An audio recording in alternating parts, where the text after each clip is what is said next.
All good.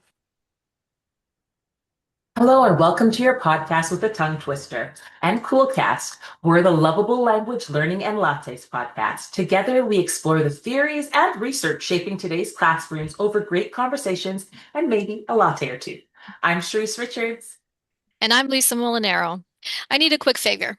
Think of a favorite school memory. Were you sitting quietly at your desk, or were you building something, performing, experimenting, or problem solving with your peers? Hold on to that memory. By the end of the episode, we're going to ask you a harder question about it. Did the experience help you to learn, or just help you to remember? Hi, I'm Beth Hassler, joining from the traditional lands of the Anishinaabeg and Haudenosaunee, and my podcast teammates are joining from the lands of the people, the Mississaugas of Scugog Island First Nation. I learned from knowledge keepers while I worked at the Cataraqui Learning Center with our Indigenous classes that learning should be situated in the land through land-based teaching and also in language through immersing youth in their Indigenous language. As we learn together about situated cognition today, I will think in reconciliation about the links to Indigenous ways of learning. Grab your favorite coffee, tea, or latte and let's jump into today's conversation. Situated cognition claims that learning is dependent on experiences, the environment, and social interactions. In 1989, Brown, Collins, and Duggett argued that education had it backwards. We treated knowing and doing as separate, but knowledge is not separable from the situation where it's learned. Think about vocabulary. Compare learning from a dictionary with picking it up through conversation. 2 years later, Lavin Wenger explained that learning is tied to legitimate peripheral practice, that learners are on the edge of the community of practice, moving toward the center by doing real work alongside experts, like an apprentice. Similarly, Lav showed that people who fail secondary style math tests could calculate fluently in the grocery aisle, just as I imagine that my accountant father and welder brother approach mathematics differently. Yes, but why should anyone care about a theory from the 80s? That's pretty old. Of the episode, actually. Here's our invitation to you, the listeners. As you listen, consider how this might change how you think about your own learning. We'll start by examining the theory's key principles, connect those ideas to multiple empirical studies, and then critically question its strengths, limitations, and counterarguments. We'll even touch on culturally situated cognition, tongue twister. Here are the principles of situated cognition in brief. Learning is social. We are shaped by the interplay of cultural, social, cognitive, and biological contexts. Learning is also contextual. The environments around us shape what and how we learn, and they even shape our developing brains. And learning is participatory. We don't just learn with others, we learn by doing with others, starting by entering communities of practice as novices and gradually taking on the full role ourselves.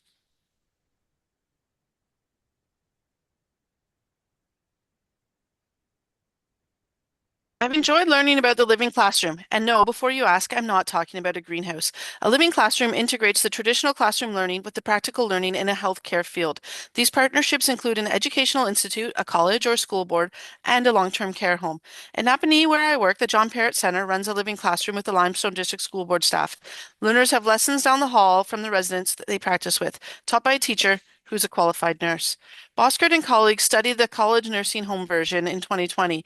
They found that gerontological knowledge scores went up, and learners reported that applying their knowledge immediately is what consolidated their learning. Learners enjoyed their experience, but what does that matter, Beth? In the next 10 years, 1 in 4 Canadians will be over 65, and we will need a workforce trained to work with this aging population. Tammy Canton, a living classroom specialist with KESBA, told me that graduates show higher graduation rates, better hiring, and better retention. Canton summarized these findings by saying, "What's old is new again. Nurses trained at hospital bedsides a century ago, and the pendulum is swinging back again." Teaching English doesn't obviously fit with this theory, but my favorite movie, Dead Poets Society, while fictional, demonstrates the theory of situated cognition through the community of practice, which is the resurrected Dead Poets Society. The students, of their own volition, decide to resurrect the Dead Poets Society, which their teacher participated in.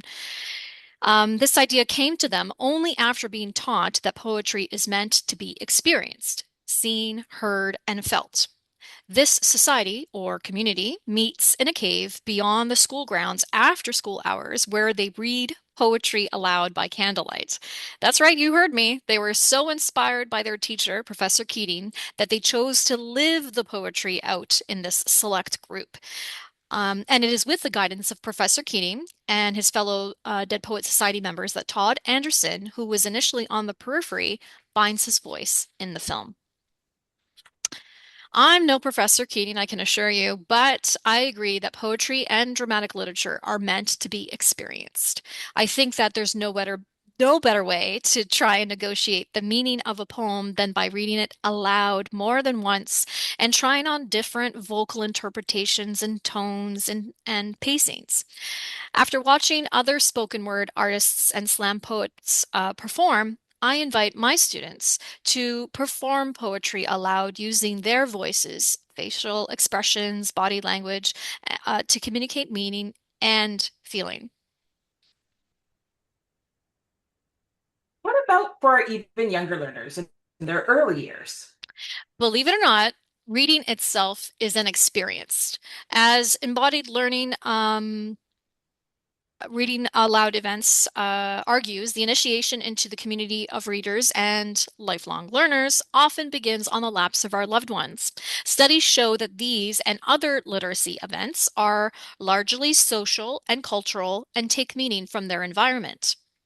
The ideal read aloud event is an embodied space um, where and practice where physically and socially embedded people are physically and socially embedded in a joint space, which allows for language understanding and cognitive processes to be trained. Barbara Rogoff, known for her research on apprenticeship and thinking, argued that children's cognitive development is guided by participation in cultural activities. And a read aloud event with mom or dad or grandma or grandpa can do just that. But what about the children who have not yet been initiated into the community of learners, or who have been initiated but aren't really able to translate those early experiences into learning to decipher the letter or words on a page? I'm really glad you asked. And that's what the Orton Gillingham approach to reading instruction is and who it's recommended for. Those students with reading difficulties, such as dyslexia. The OG approach does require explicit, systematic reading instruction, but it does so in a distributed, multisensory way. It's distributed in the sense that the learning occurs with a certified tutor who, him or herself, has completed an apprenticeship style program, beginning as a novice and then gradually moving to mastery.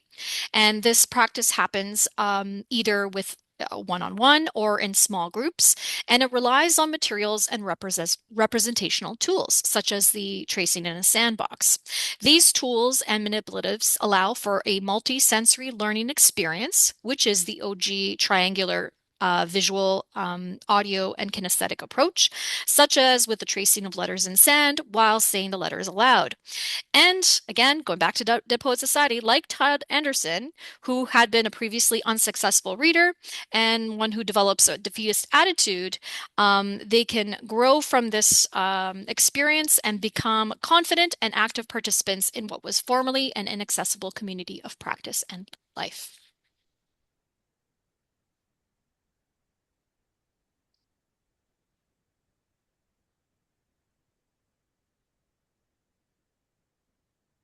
Well, what strikes me is that these studies demonstrate something deeper than simply learning by doing.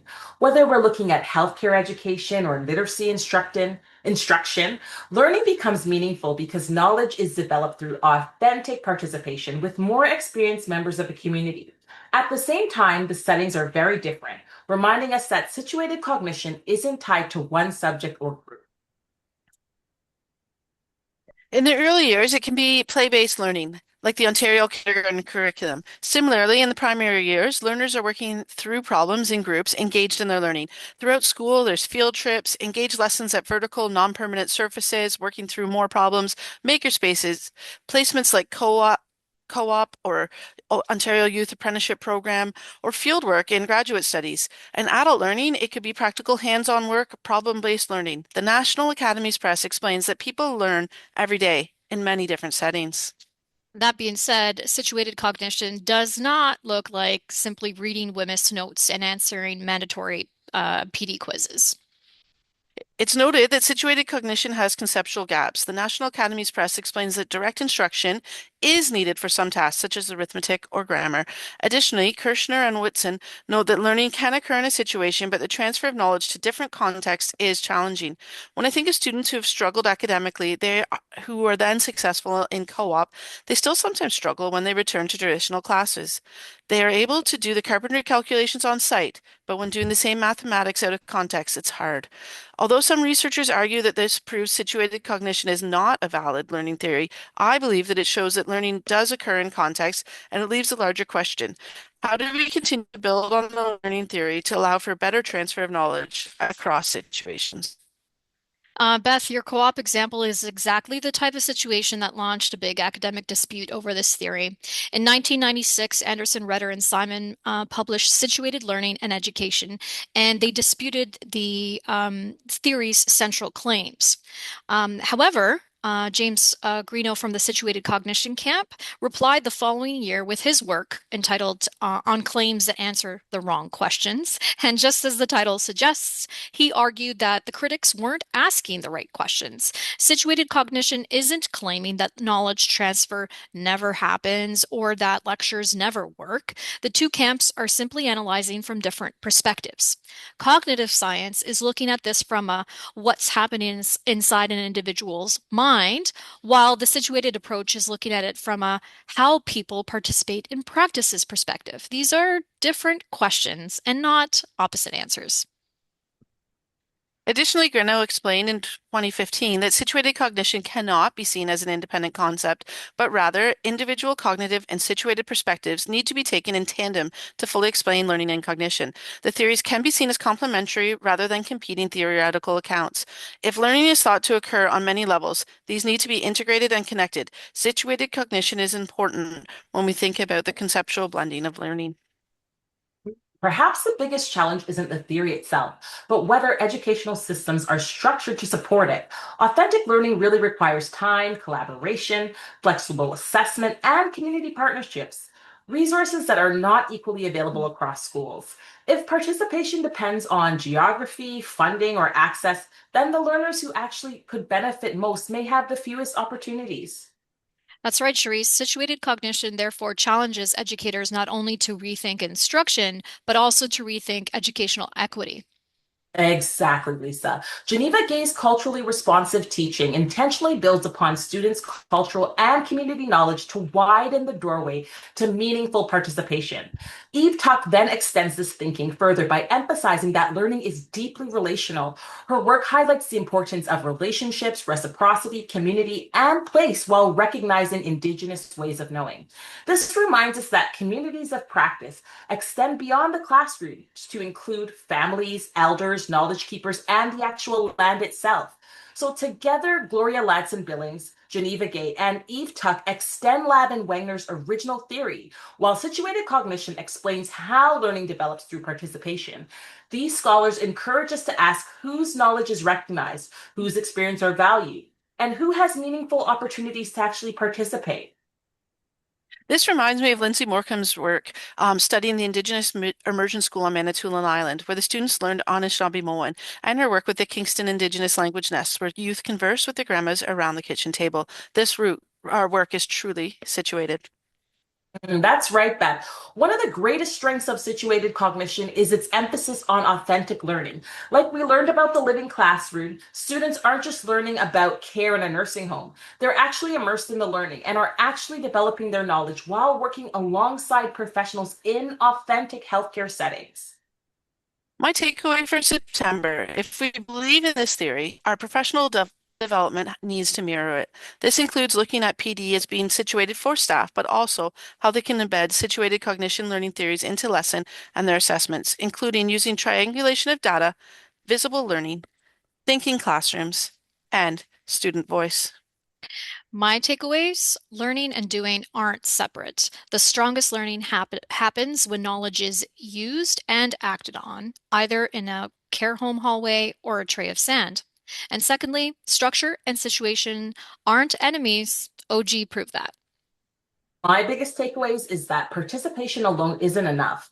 As educators, we have a responsibility to design learning environments where every learner has equitable opportunities to contribute, collaborate, and see themselves reflected in the learning process. Ultimately, situated cognition reminds us that meaningful learning isn't simply about acquiring knowledge. It's about belonging within a community of learners as well. And now back to the school memory from the top of the episode. What made that memory stick? We'd bet that it wasn't the information itself, but the situated participation. Thanks for joining us for episode 1.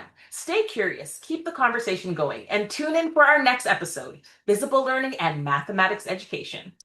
Bye for now.